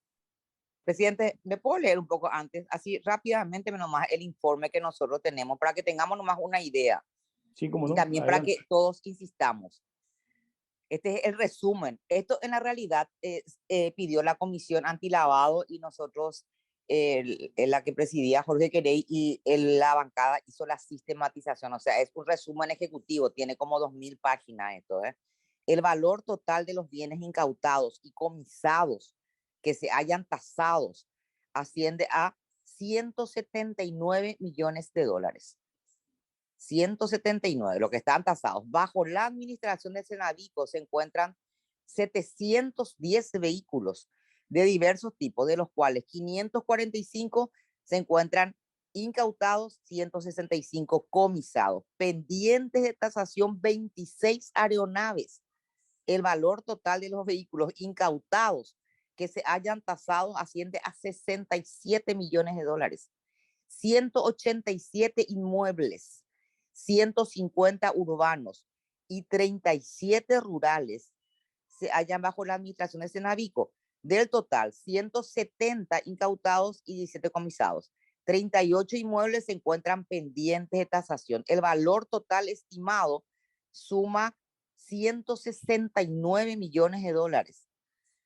Los depósitos de dinero en cuentas corrientes, así rápido ya le leo, asciende a 55.000 millones. Nos consta que la institución haya realizado gestiones para una mejor administración de fondos, ¿verdad? Esto ya es otra cosa, ¿verdad? Que en la actualidad no existen, imagínense lo que está pasando con esto, compañeros, proyectos de rehabilitación de adictos y o similares en ejecución debido justamente a lo que acaba de decir la senadora, el funcionamiento del Consejo previsto en el artículo 46, ¿verdad? No está, que está conformado por tanto que se pelearon, Ministerio del Interior, Senat, etcétera, Poder Judicial, Ministerio Público y Salud, todavía está pendiente de reglamentación. La Senavico reportó que apenas ha transferido dinero por valor de 117 millones de guaraníes. Miren la cantidad de plata que le leí antes en millones de dólares a dos instituciones. Poder Judicial, 58 millones y Senat, 58 millones. En tanto que el valor de los productos financieros, dinero en efectivo, suma 49.000 millones. Y así, miren, les juro por Dios que me da tanta rabia esto. Se han suscrito acuerdos, dice, con otras instituciones de cooperación, con instituciones del Estado y organizaciones civiles. Se ha hecho entrega de 226 bienes, entre vehículos, hay que ver qué hicieron, por eso es importante que veamos, e inmuebles a diversas instituciones públicas. Senat, que es la más beneficiada. Segundo, la policía. En resumen, entre la Senat, la policía, el Comando de Ingeniería, el Ministerio del Interior y el Comando de Operaciones de Defensa Interna, condensan 132 vehículos de los 203, cuando dijimos bien que iban a ir a otra parte. Con respecto a los inmuebles, entre la Policía Nacional 11 y el Ministerio Público 6 acaparan el 70% de los inmuebles entregados en uso provisional. O sea, yo creo realmente que vale la pena postergar. Le voy a pasar acá a Patti para que les pase a ustedes. Este es un resumen ejecutivo, les aviso, les reitero, ¿verdad? Pero creo que de verdad, y tienen, y ahí en la Secretaría de la Comisión Antilavado, bueno, ya en este momento tiene Antonio, pues eso ya se hizo entrega, la Comisión Antilavado, vieron todo lo que hay y vieron lo poco que se está utilizando, y al final, yo creo nomás, presidente, que podemos postergar. Yo estoy de acuerdo con el espíritu del proyecto, pero creo que se puede mejorar. Si les parece, ahora mismo yo le estoy pasando esto a Patti, para que, pero vio una cantidad de plata y no se presentan proyectos, no se hacen esto. Los inmuebles efectivamente se está quedando la policía, esto de que está dentro de la ley, no está mal esto, pero los otros ni siquiera por la pinta. Yo creo que hay que autorizarles efectivamente y ver el mecanismo que parte por lo menos se destine a la reforma, pero que se destine, pero realmente vieron lo que está pasando. Imagínense, yo contar así rápido nomás como 500 millones de dólares hay ahí, ¿verdad? Al final. Entonces, bueno, eso, les quería nomás informar que está, ahí le envié a Patti el resumen, pero me parece muy importante. Si se puede postergar e incluso tratar tal vez bueno, el 13 ya es la última sesión. Si se puede pedir informes, ustedes mismos pueden ver ahí y poner un porcentaje, porque ya podríamos tener un centro de adicciones por cada departamento, por ejemplo. Y si ellos reglamentaran ese famoso consejo, y si el ministerio presenta proyectos, porque los otros tranquilamente están pidiendo y se le está dando vehículos y se le está dando inmuebles. ¿verdad? Entonces me parece lo más importante que podamos poner un porcentaje y ver bien qué es lo que está haciendo Cenabito. Ahí le acabo de enviar a Pati el informe, presidente. Gracias. Gracias, senadora. Tengo que poner a consideración la moción de postergación de este proyecto que Cámara de Origen es la Cámara de Senadores. A consideración, colegas. Yo voto por la postergación. 3 mayoría por la postergación. Queda postergado en la Comisión de Legislación este proyecto. Siguiente punto.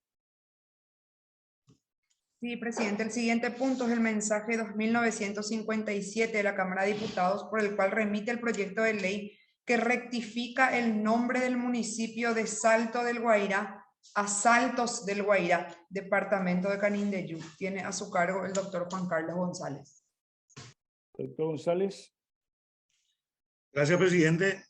Y en efecto, el presente proyecto de ley tiene por objeto rectificar el nombre del municipio de Salto del Guairá por el de Saltos del Guairá, y así subsanar un error de escrito o tipeo del decreto número 390 del año 1973, por el que fuera creado el distrito y capital del departamento de Canindeyú, al cual se denominó como consta actualmente.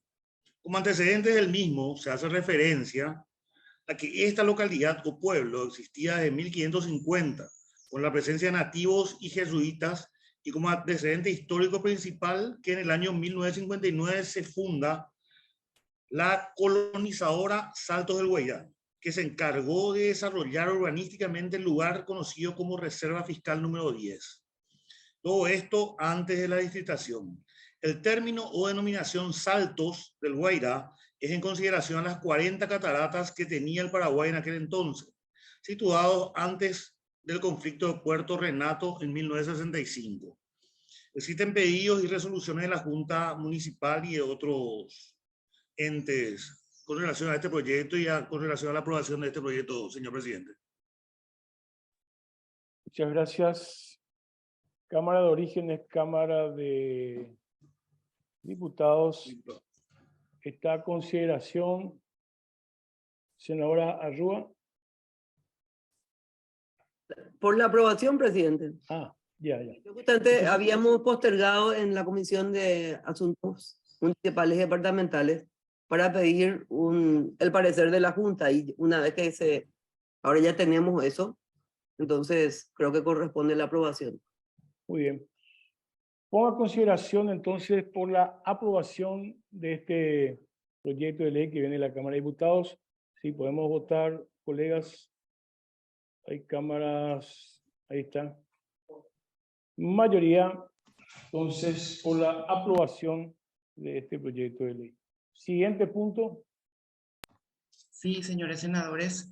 A continuación tenemos el proyecto de ley por la cual se modifica y amplía la Ley 3001 de valoración y retribución de los servicios ambientales, presentado por los senadores Fernando Silva Facetti, Óscar Salomón, Armelinda Ortega, Ernesto Zacarías Irún, Patrick Kemper, Juana Fara y Fidel Zavala. La Comisión de Hacienda emitió un dictamen por la aprobación con modificaciones. Sin embargo, la Comisión de Energía y la CONADERNA todavía no cuentan con dictamen. Está a cargo del asesor Jorge Coronel, señor presidente. Doctor Coronel. Sí, muchas gracias, señor presidente. Efectivamente, este proyecto de ley pretende modificar y ampliar la Ley 3001 del 2006 de valoración y retribución de servicios ambientales. En tal sentido, es conveniente señalar que el marco normativo nacional cuenta con una herramienta de incentivo para la conservación del medio ambiente en la Ley 3001 de valoración y retribución de servicios ambientales, fundamentalmente por los beneficios económicos que pretende brindar a quienes decidan mantener ecosistemas naturales para certificarlos por los servicios ambientales que estos prestan al país. Los proyectistas consideran importante y pertinente introducir modificaciones puntuales a la Ley 3001, entre ellas las referidas a las definiciones, actualizando acepciones importantes tales como servicio ambiental, alto impacto ambiental, pasivo ambiental, activo ambiental, entre otros. Pretende dar objetividad y claridad al momento de la interpretación y aplicación de la ley. Dentro de tal circunstancia, se propone además extender la validez de los certificados de servicios ambientales, como asimismo resolver el inconveniente que genera la inviabilidad de que el Ministerio de Hacienda reconozca dichos certificados de servicios ambientales como títulos valores. En particular, tal como se ha referido, se pretende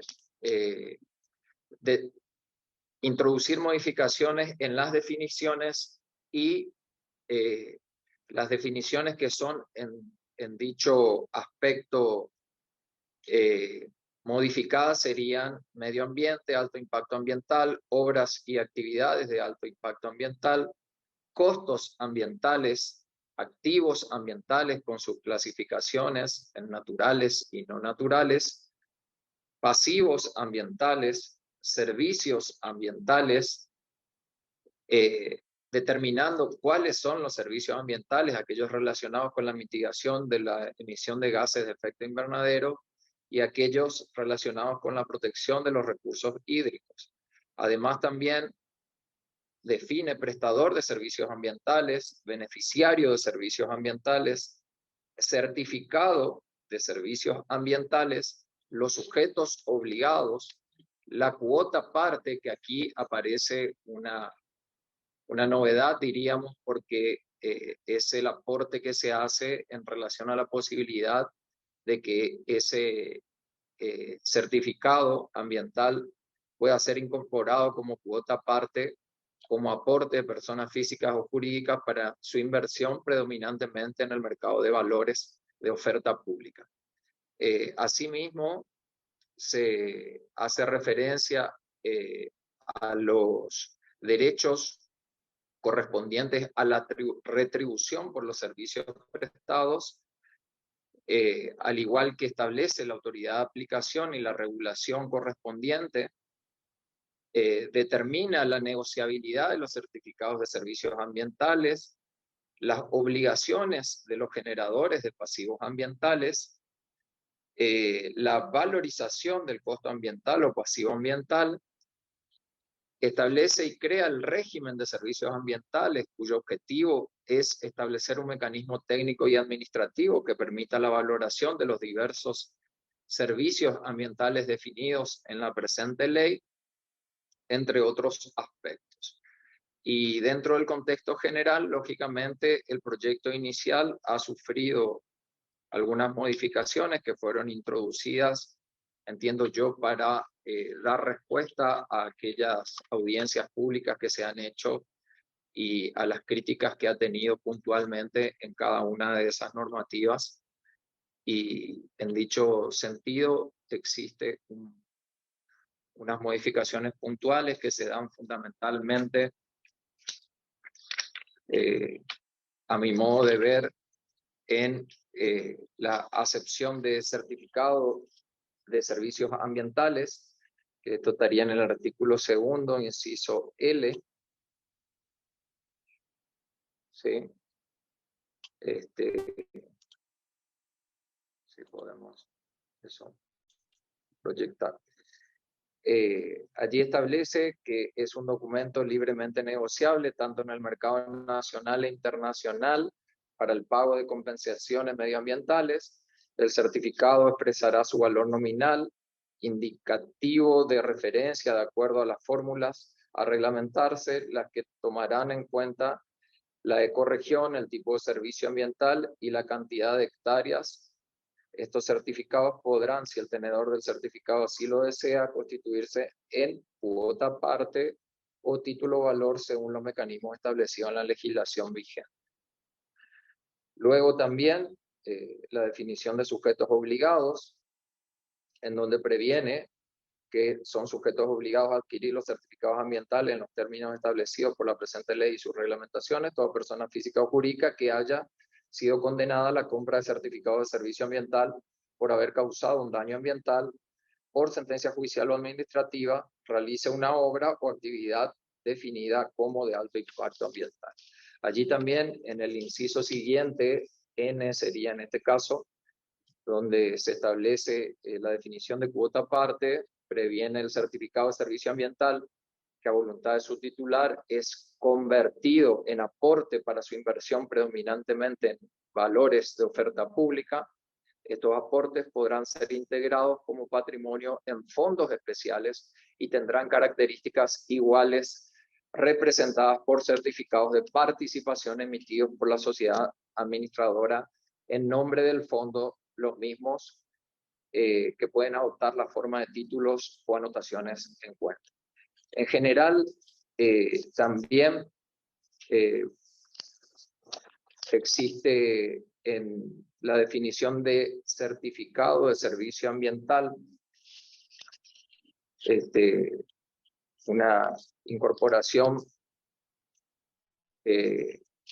como hemos dicho, en lo que hace a la parte de cuota parte, y en el artículo 5º, en lo que hace a los certificados de servicios ambientales, donde se establece su validez, allí se previene que los certificados de servicios ambientales tendrán una validez de 5 años, salvo que el titular de certificados de servicios ambientales solicite un plazo de mayor validez. Esto también ha tenido una modificación en relación al proyecto original, y allí previene que el titular del certificado de servicio ambiental tendrá el derecho a renovarlo durante su vigencia o cumplido el plazo de la validez de su certificado, sin más trámite que la verificación in situ de conservación del ecosistema certificado y haber cumplido expresamente las exigencias legales y administrativas durante el periodo del último certificado. Entonces, esta sería la exposición en general, señor presidente, y entiendo yo también que está conectada la doctora Lourdes Hall para poder consultar también cualquier cuestión en particular.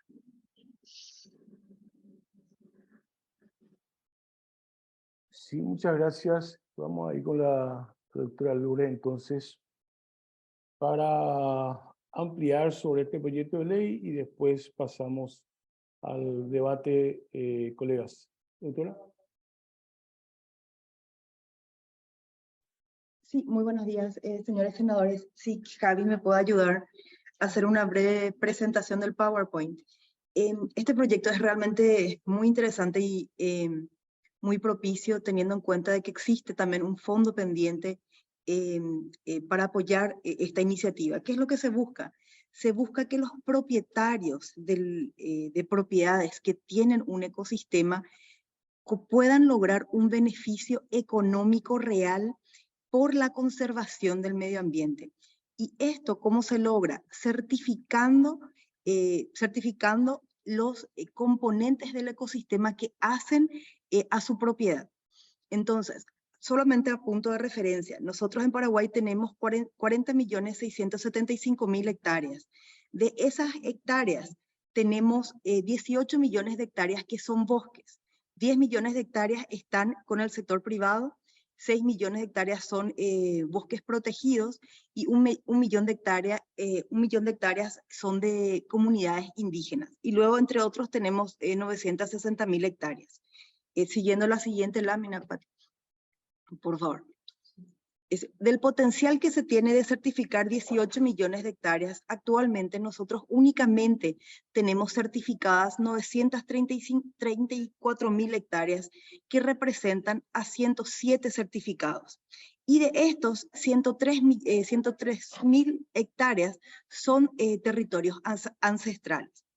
¿Qué es lo que está pasando ahora mismo? Nuestra ley de certificado de servicios ambientales es del 2006 y tiene una deficiencia en su aplicación, especialmente teniendo en cuenta de que le faltan definiciones técnicas.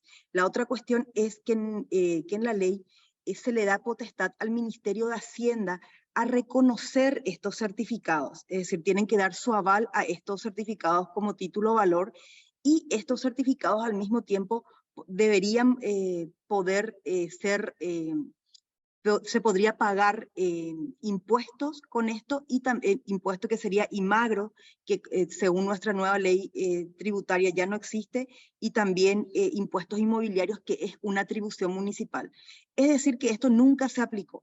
El otro impedimento es que, si bien se tienen sujetos obligados, que son los que tienen que ir a comprar estos certificados, estos sujetos obligados no se acercan a cumplir con la obligación de compra de certificados. La otra cuestión es certificar tierras es costoso. Una vez que un propietario de un inmueble importante o una comunidad indígena certifica sus tierras, el proceso de ubicar estos certificados también es complicado, porque ahora mismo los certificados compran, por ejemplo, Itaipú o el Ministerio de Obras, o empresas muy grandes que realizan impacto ambiental y están obligados a comprar certificados. Entonces, ¿qué es lo que se hace aquí? Primeramente, se le dan las definiciones técnicas que corresponden a fin de poder ubicar estos certificados, tanto en el mercado nacional como en el mercado internacional. Se le da potestad al titular del inmueble, al poseedor o titular, ¿verdad?, de certificar sus tierras, mínimamente por 5 años, y con la opción de extender por el plazo que considere oportuno. También hay una cláusula de escape, por llamarlo de alguna manera, en el sentido de que si este titular de certificado quiere retirar su bosque de esta certificación, puede hacerlo siguiendo los requerimientos de la autoridad de aplicación y sin que eso cause un daño a un tercero, que sería, por ejemplo, un comprador de buena fe. La otra cuestión es que se le da al titular del certificado la posibilidad de realizar transacciones libremente con esto. ¿Qué significa?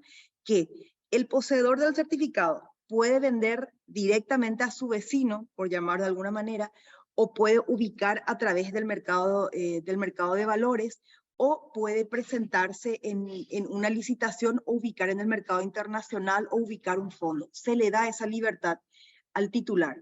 La otra cuestión que es bastante interesante está si es que Javi me ayuda, está en el artículo 10, en la modificación en el artículo 10, que habla a fin de garantizar, por sobre todas las cosas, también al comprador del certificado, o que puede ser, este comprador puede ser voluntario u obligatorio. Generalmente hay un mercado voluntario, especialmente de empresas internacionales que buscan adquirir estos certificados, y lo que se pone es, lo señalado en fosforescente, no sé si tenés, Pati, el cuadro comparativo, el artículo 10.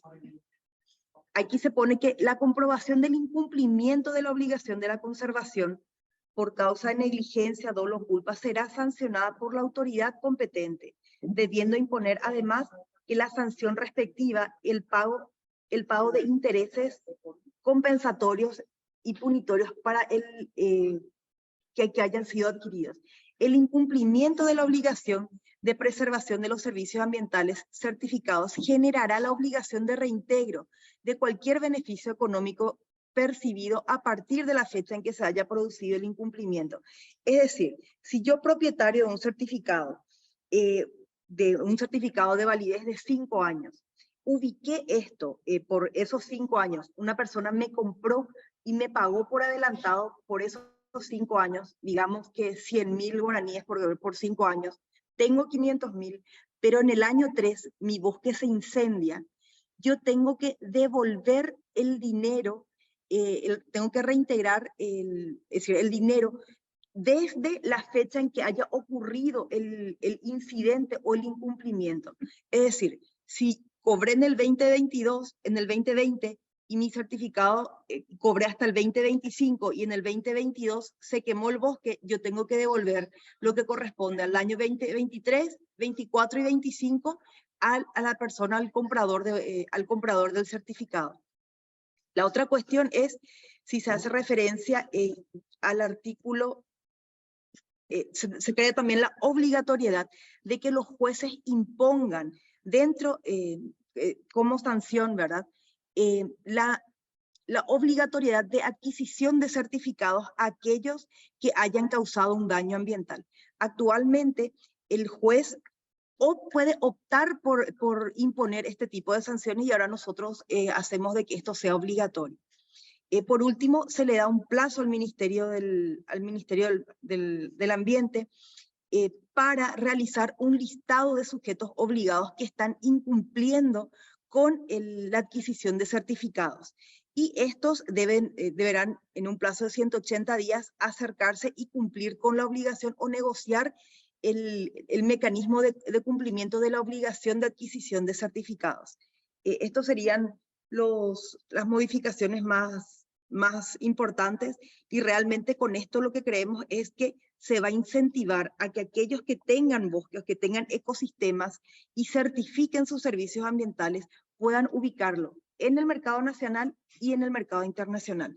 Así también actualmente las comunidades indígenas que ya tienen el título de sus tierras se están beneficiando de una manera muy oportuna en el cobro de estos certificados, y estos certificados tienen un pago anual. Existen comunidades como creo que la comunidad de Picazú, que realizó un proyecto muy interesante y dentro de uno de los articulados también se establece de que el Ministerio del Ambiente deberá facilitar mecanismos de registro y certificación de tierras y también ayudarlas a estas comunidades a poder ubicar sus certificados. Eso es todo, senador. Si hay alguna duda. Gracias. Bueno, muchas gracias. Está en consideración, colegas, este proyecto que tiene origen en la Cámara de Senadores. ¿Alguien quiere hacer? Yo estoy anotada. Sí, adelante, senadora. Bueno, yo no sé si nosotros vamos a poder dictaminar. Voy a leer textualmente, obviamente este no es mi tema. Nosotros consultamos con técnicos, uno del MADES, otro independiente. El tema del proyecto es y voy a leer, compensación entre activos y pasivos ambientales, es decir, ¿verdad? ¿Cómo compensan aquellos que modifican el ambiente generando daño con aquellos que proveen servicios ambientales, por ejemplo, reforestando o arborizando? Se argumenta que la ley vigente, porque tenemos una ley, es inefectiva, basada en el porcentaje escaso, que es lo que ya habló Lourdes. Sin embargo, no está bien claro en el análisis sobre qué factores o causas, ¿verdad?, son los que explican las brechas en lo que hay en el desempeño. Dos expertos consultados, y voy a poner lo que ellos dicen. En el artículo 1 del proyecto de ley se modifica el artículo 2 de la ley vigente y se refiere a definiciones. La mayoría de estas definiciones ya están consideradas en otras leyes, así como en políticas y programas. Un tema crítico es este concepto de alto impacto ambiental. Es recomendable que este concepto sea homologado al de impacto ambiental, ¿verdad?, de la ley de evaluación de impacto ambiental, que dispone la obligatoriedad de una evaluación. Si esto fuese así, al momento en que el propietario presente su plan de gestión ambiental, ya estarán previstos los mecanismos de compensación de pasivos y activos. Se recomienda entonces sustituir el término de alto impacto por impacto, conforme a la ley. Pues vamos a tener que tocar otra ley para declararse obligatoria la evaluación de impacto ambiental. Después, en el punto 2 del proyecto, se incorpora un concepto que yo les digo que los ambientalistas se mataron de la risa, ¿eh? Activos ambientales no naturales. Este concepto creado en este proyecto de ley es contradictorio con la definición misma de activo ambiental. No es posible conseguir un activo ambiental que no fuera natural. Activo ambiental que no fuera natural, por lo que se recomienda testar. En el inciso F del proyecto sobre pasivo ambiental, se recomienda incorporar los términos de contaminación ambiental y de daño ambiental. El término daño ambiental está expresado en la Constitución Nacional, en el artículo 8. Por todo el proyecto donde se expresa costos ambientales, se sugiere incorporar lo establecido en el texto constitucional. Todo daño al ambiente importará la obligación de recomponer e indemnizar. No es nomás así tranquilamente, es verdad que van a cambiar una palabra. Hay un daño, dice la Constitución, hay un daño, ¿verdad? No es que es cualquier cosa, ¿verdad? No es una contaminación, hay un daño ambiental, eso dice la Constitución, ¿verdad? En el inciso G sobre servicios ambientales se recomienda agregar que la reforestación y arborización se refiere a especies nativas. También hay que ajustar la terminología de reforestación de orillas a nacientes hídricos con la terminología de la ley de restablecimiento de bosques protectores de cauces hídricos.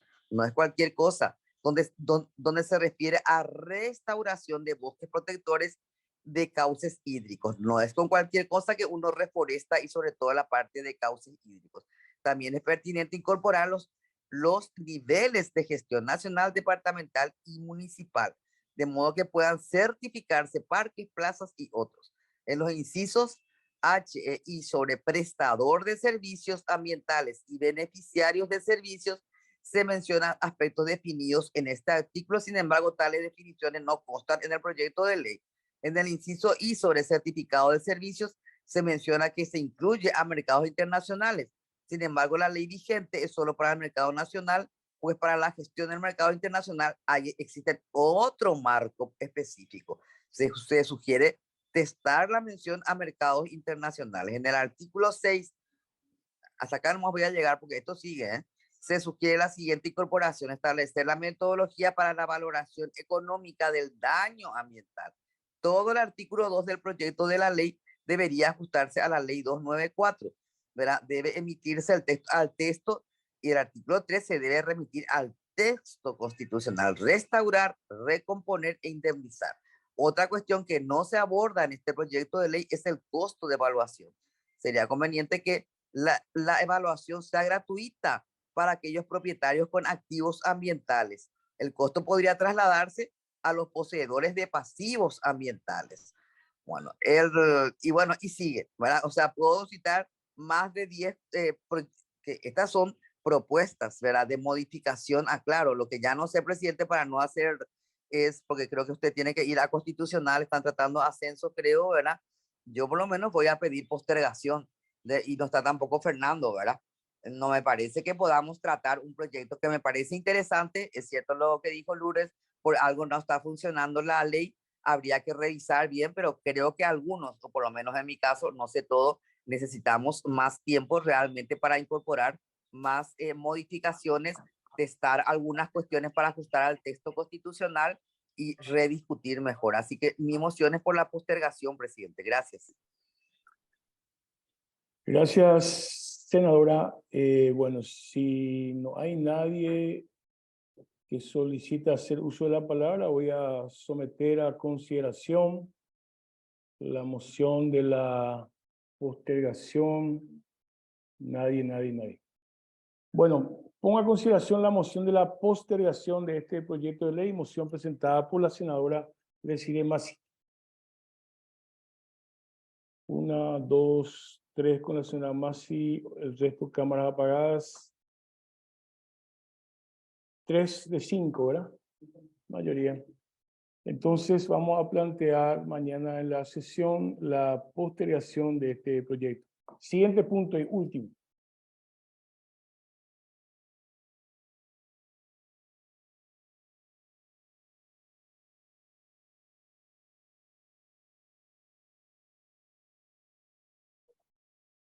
Bueno, seco la computadora, así es que acá le doy para que desde mi computadora la...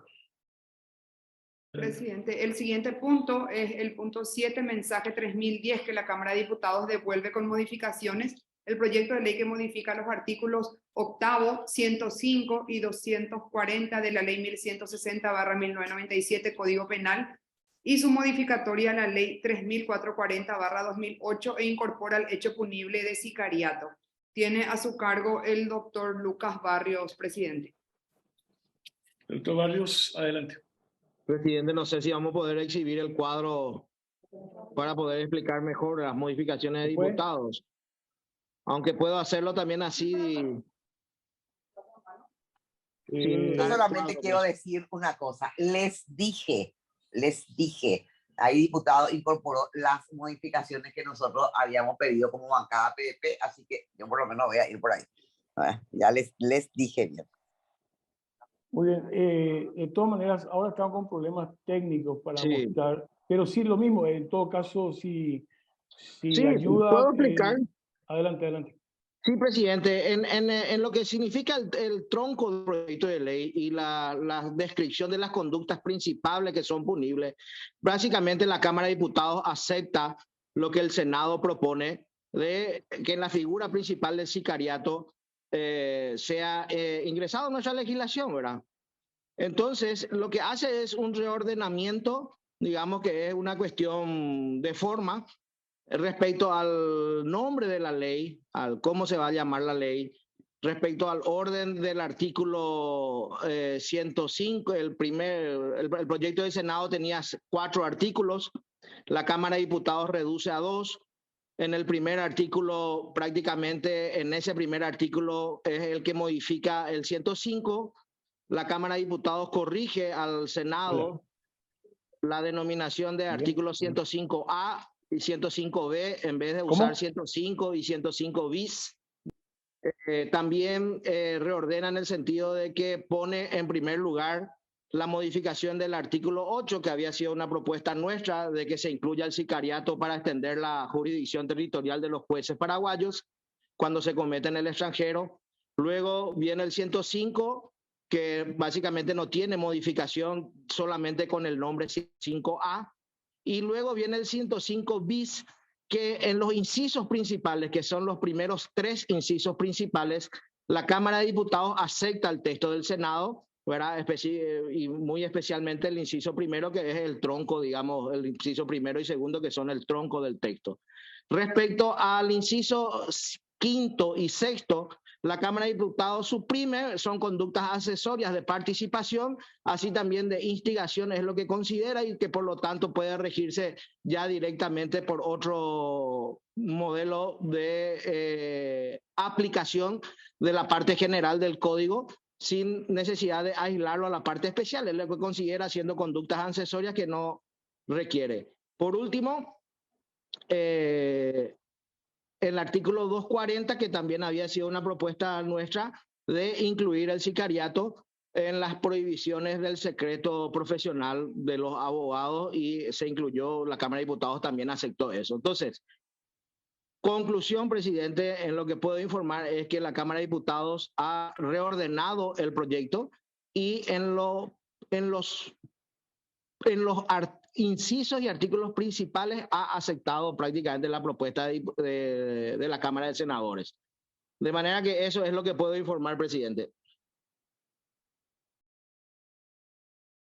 Muy bien, muchas gracias, Lucas Barrios. ¿Alguien que quiera hacer uso de la palabra?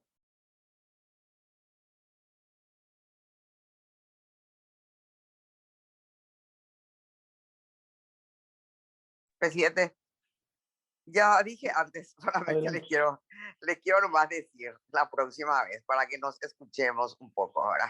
Y también a los asesores, ¿verdad? Porque justamente el artículo 5º y 6º fue que nosotros enfáticamente y acá, ¿verdad? Y en el tratamiento en pretaria sostuvimos en su momento. Al artículo 5º, la redacción propuesta por las comisiones tendría inconveniente con la cualidad de cómplice, puesto que la norma penal infiere una atenuación conforme al artículo 67, en los casos que se prestara una ayuda, entre comillas, lo cual podría chocar con el famoso facilitando, y destacando nuevamente que nuestra normativa no cuenta con los mismos parámetros de autoría y participación como en otros países, ¿verdad? Y es lo que ellos lo que sugieren es testar. En el artículo 5º, ¿verdad? Que nosotros ya habíamos propuesto esto, y en el artículo 6º se acuerdan de el que ofertara alguna de las conductas descritas en el presente artículo será castigado con pena de libertad de 10. La bancada había expresado que lo que se podía tener un conflicto con el artículo 238, apología del delito, teniendo en cuenta en el marco de una interpretación sistémica, la apología implica publicidad, ¿verdad? Incluso en la versión aprobada producto del dictamen se eliminó la acción de publicitar y se mantuvo ofertar, ¿verdad? Bueno, yo por lo menos estoy de acuerdo con las correcciones. A mí no me gusta que diputados nos corrija, pero creo que la versión de ellos, aceptando obviamente la parte troncal, como está diciendo Lucas, pero el artículo 5º y 6º, ¿verdad? Obviamente, así que yo por lo menos en cuanto a la Cámara de Diputados hizo esa parte, ¿verdad? teniendo en cuenta que es lo que técnicamente corresponde. Se recomienda aceptar, entonces, ¿verdad? Muy bien, O, muchas no sé, gracias. ¿o cuál es el dictamen de Lucas? Lucas, ¿qué está proponiendo? Porque, ¿cuál es el dictamen al final, Lucas? Yo El no vi mi dictamen de parecer, Lucas, senadora. Lucas, un ratito el dictamen de Lucas es aceptar las modificaciones de diputados. Y también quiero informarles que uno de los proyectistas que estuvo trabajando en este tema, el senador Fidel Zavala, también está de acuerdo con la modificación, o sea, con la versión de la Cámara de Diputados. Esa es concretamente la respuesta en ambos casos, senadora. Ya, gracias. Yo estoy de acuerdo. ¿Alguien más? Si nadie más está en el uso de la palabra, voy a poner a consideración el dictamen por aceptar las modificaciones de la Cámara de Diputados. Mayoría, suficiente mayoría. Muy bien. Colegas, hemos terminado el orden del día. Les agradezco la participación. Entonces, ya nos vemos oportunamente. Muchas gracias.